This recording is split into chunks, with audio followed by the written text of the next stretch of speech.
Good morning, my friend, and welcome to the fourth hour of the Greg Belfrage Show. It's really great to have you along again. And if you're a newcomer, welcome. Very much appreciated.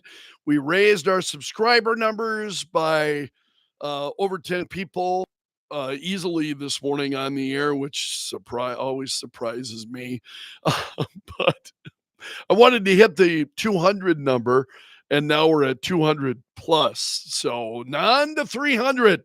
Let your friends know about the Greg Belfrage Show before we get started. If you'll hit the like button, makes a big difference.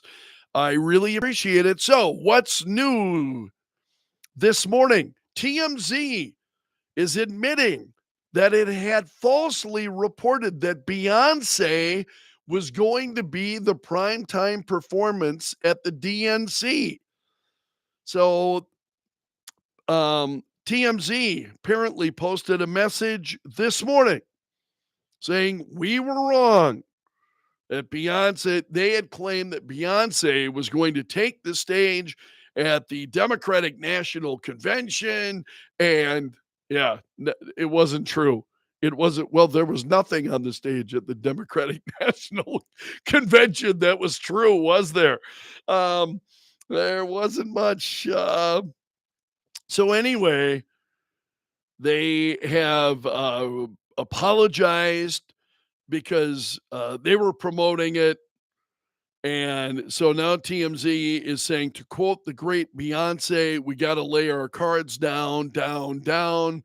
We got this one wrong. So rumor is that that was done. This rumor was out there, and the Democratic Party knew it wasn't true, but they let the rumors go on because they were hoping to drive up numbers.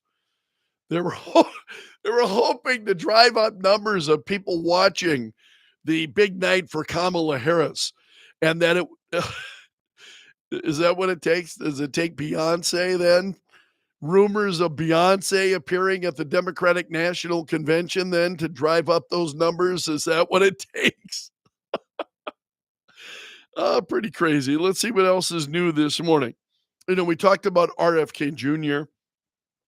And I mentioned this on the program this morning, but Robert F. Kennedy Jr. has withdrawn from the ballot in Arizona ahead of this campaign announcement today.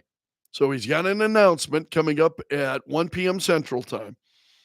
It's expected that he will drop out of the race. And Washington Examiner had, or was it just the news.com? Excuse me, I think it was just the news.com. Had a piece this morning that Robert F. Kennedy Jr. has, three options. He drops out of the race and endorses Trump. He drops out of the race and endorses no one, or he doesn't drop out of the race. Well, I don't think that's likely because he has withdrawn his name from the ballot in Arizona, which signals then the end of his campaign ahead of an event then coming up today. Again, you would not be taking your name off the ballot if you, in fact, had planned to continue to run. So, also big this morning, this post-millennial, Democrats are lashing out at Robert F. Kennedy Jr., labeling his supporters as low propensity voters. What the hell does that mean? Do you know? If you do, share that in the comments. A low propensity voter. Steve, you've got to know what that means. Yeah, and I'm with that as well. The whole thing about Beyonce. Democrats say they knew that Beyonce was not going to perform, but they just let it go on because they were hoping it would drive up numbers.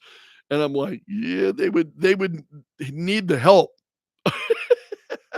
Steve says it'll be fun to see Democrats fighting tooth and nail to keep RF Kennedy Jr. on the ballot now. Yeah, absolutely agreed. So let's see what the latest is coming from Democrats. Again, this is a story from the Post Millennial. The DNC lashed out in a memo today in an attempt to try to dismiss the impact of Robert F. Kennedy Jr.'s exit from the race. DNC labeled his supporters as low propensity, meaning they do not usually vote in elections. So they don't usually vote. The DNC added that it still wanted to educate voters about the clear choice between Kamala Harris and Donald Trump if RFK Jr. drops out. So I think the impact of that, again, I'm not one to make predictions, but him dropping out of the race, just based on what I have seen already, that as soon as Kamala Harris entered the race, Joe Biden bowed out, Kamala Harris entered the race, support for Robert F. Kennedy Jr. fell right through the floor, according to polls. So if that's true, I think this would be, if Robert F. Kennedy Jr. winds up doing this today, if RFK does this, I think it really is just meant to smack the Democrats right square in the face, hoping. And if it winds up being Donald Trump, I mean, that would be great. Democrats certainly have not been talking. The DNC is not responding to Robert F. Kennedy Jr. with any respect at all. Nobody in the Democrat Party has, to my knowledge, responded to Robert F. Kennedy Jr. with any degree of respect, but Trump has. Trump has not said bad things about it.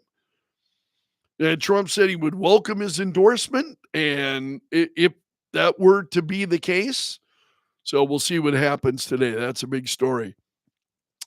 This is an interesting piece at foxnews.com this morning. It's an opinion piece by Doug Jones, and he is writing that he says Vice President Kamala Harris and the Democrats had a successful convention this week. And he said even a casual observer couldn't help but notice that there was very little in Vice President Harris's speech that added up to an agenda for the United States or even policy prescriptions.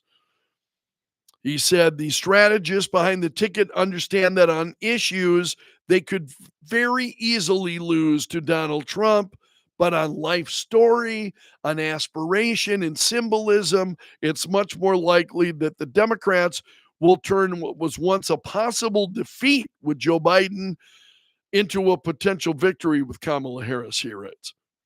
So the Democratic convention, and I love this, Democratic convention has been characterized this week as one of great vibes and the politics of joy. And Harris herself was able to rise to the occasion. Give me a break. He said it seems clear that the ticket will get a modest bump from the very well produced and executed Democratic convention. The question is, and that's understandable, because you see that happen generally after the Republican convention. Republicans get a bit of a bump. Democrats, same thing after their convention. The question is, how long will that last? So right now, Democrats, it's this honeymoon period they've got going on right now. How long is that going to last? No press conferences that she's been doing.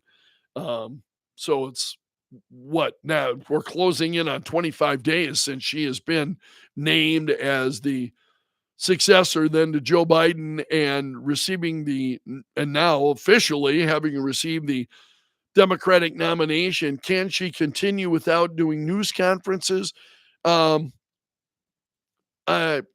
I wonder about that. The media is pushing the issue, but I don't know if Democrat voters are insisting that, we've got to have a Kamala Harris press conference. We want to hear what she's what she's about, it seems like Democrats are really happy with what they've got. I mean, everybody last night, it was you're looking at the joy. It's like, I'm looking for substance. And I just wonder, where are those Democrats that are looking for substance? I think they're out there. I just think they're being very, very quiet. We talked about this, the phenomenon of Donald Trump. The quiet Trump voters. In other words, those who voted for Trump, but they just didn't tell anybody about it. They just didn't show their enthusiasm. They were just, and you wonder then, among Democrats, are there those that are out there and maybe not big Kamala Harris fans and not a fan of what they're seeing, and they're concerned about all the things that, that Main Street Americans are concerned about, the prices that they pay when they go to the grocery store. I know I beat that issue to death, but it's because it's a big issue. I mean, it's just really, really important, I think, for so many of us. Those kinds of, so how many of those, just like we saw in the Republican Party, people who were not out there, yeah, go Trump, they were not out there. They were just very quiet, and they were not participating in polls. They were not letting their views be known, but they were there. And I wonder how many of those same Democrats, same kind of thing going on right now, where Democrats are very unhappy with energy prices, very unhappy with grocery prices, not necessarily inspired by the moment, and again, there've got to be Democrats that understand Kamala Harris and this. Now she's got all these great plans, and Donald Trump is saying, hey, where's she been for the last 3.5 years? Do you think that's going to resonate with any Democrats whatsoever? I wonder about that. Will that resonate with any Democrats whatsoever? So again, she's been part of the administration. And the problem that I have, now again, I'm a Republican, but the problem that I've had is she's been part of the administration. And Donald Trump is right when he says, where has Kamala Harris been for the last 3.5 years? She could have responded to these things. She could have done something about the border. Now suddenly she's got border plans, and what's going on? She was the border czar as much as the media has tried to scrub that. She was the border czar under Joe Biden's administration. And there have got to be some Democrats who see this, right? I can't believe that the entire party is just starry-eyed, Google-eyed over Kamala Harris. Tim, thanks for your comment. Tim said, I tried to watch some of the DNC convention. I haven't seen so much manure in one place since the stockyards closed. Thanks so much, Tim. And Mark said, if Kamala wins, how soon will they go completely commie on us? A week? A month? That's what I wonder as well. I think, again, the promises that Kamala Harris is making, I don't expect, she's not going to follow through on those things any more than, as I said, she had the opportunity to do this previously. If she wanted to do this, why didn't she talk to the president? Why didn't she, why wasn't she out there publicly instead of making word salads every time she'd open her mouth? Why wasn't she out there speaking to these issues? I think one of the problems, and this is why Kamala Harris, I think, serves up word salads. When you're speaking from the heart, it's easy. I mean, when I am talking to you and I'm telling you what's in my heart and what's in my head, right? I've got clear thoughts. Not always, not always, but hopefully most of the time. But you've got clear thoughts that are driving you. you've got clear feelings in your heart is telling you. Um, is she driven by any of that? We certainly don't see it. And that's why I think she's, a big night at the Democratic National Convention. But again, it's all scripted. Everything's scripted. Did she write it? Who wrote it? Who wrote the remarks that she made last night at the Democratic National Convention? I don't think she sat down and wrote these words herself. So where is that coming from? I've got to wonder if there are other Democrats that are asking, or excuse me, if there are Democrats, I should say, that are asking themselves those questions. Because I certainly asked myself that. Because Kamala didn't come up with that. Certainly, now again, I understand these are speeches. And same thing when you have Republicans, they're speaking oftentimes they've got a script. But where's the heart? I want to, Donald Trump, we see his heart and his thoughts all the time. Love him or hate him. We see that from Trump all the time. Democrats, this is not the Kamala Harris that we have seen over the last 3.5 years. She's out there. She's being ridiculous. And it's just incredible. Kathy, welcome. Kathy said, I hope Trump gets a chance to point out in the debate the fact that she's in office now. Why hasn't she implemented any of those wonderful ideas? Absolutely agree. Absolutely agree.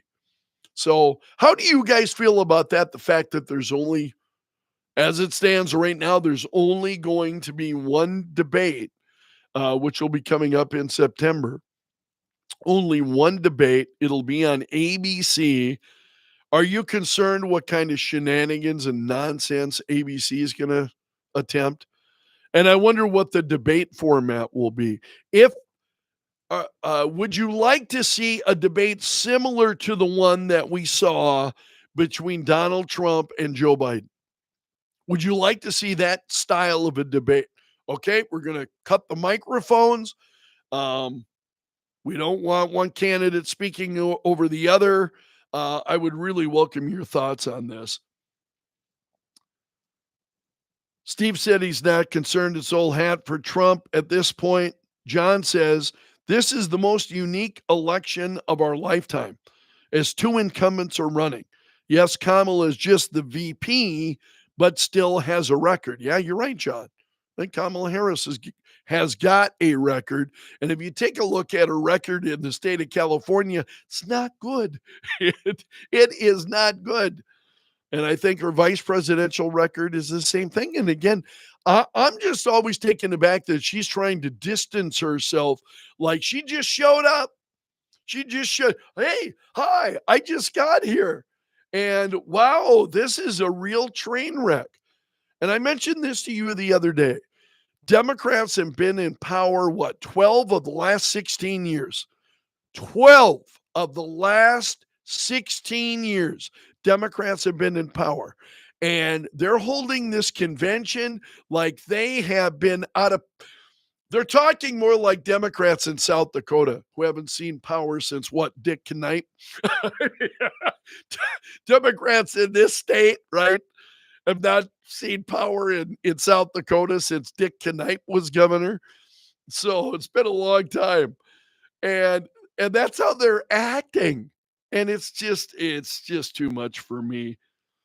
Kathy said Kamala and Dems are scared to death of letting her debate more. And she liked the style of the last debate. And I agree. And I think what Donald Trump showed is he can abide by debate rules. And if the debate, we're going to close your mic and you got to, Donald Trump likes the interaction. He likes to mix it up. And I think some of us like that too. If you've already made up your mind, if you're an undecided voter, right? and you're not sure who you're going to vote for, I'm not sure you love that style so much. So again, the debates aren't to convince me because I already know how I'm voting. There's no way, and you know, absolutely no way I'm pulling the lever for Kamala Harris. Not going to happen. So I like the debate that's kind of rough and tumble, and let's go at it, baby. But if you're trying to appeal to those folks that are undecided or maybe more moderate, I think that debate style is a good idea.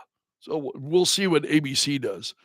Steve says no matter the format, Kamala will struggle to answer even softball questions because she doesn't understand the topics. She can sort of read a script, but being put on the spot destroys her. Yeah. I just think she's an empty vessel.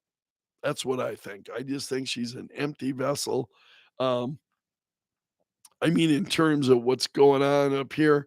Or is she really kind of knows what she wants to do with the country and it's not good? I have no idea because Kamala Harris hasn't been authentic, I think, for one day in her life, in her public life. I don't think she's authentic. She does not come across as authentic. So, David said, and I laugh at this, but it's no joke, David.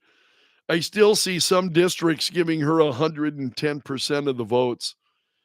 How big an issue do you fear that the last election and polls being open even past election day and extended periods of voting and what happened with mail-in ballots that were false and came in past the deadline? How long do you think that stuff is going to go on this year? That's what I worry about. I worry about that. What kind of nonsense are we going to see?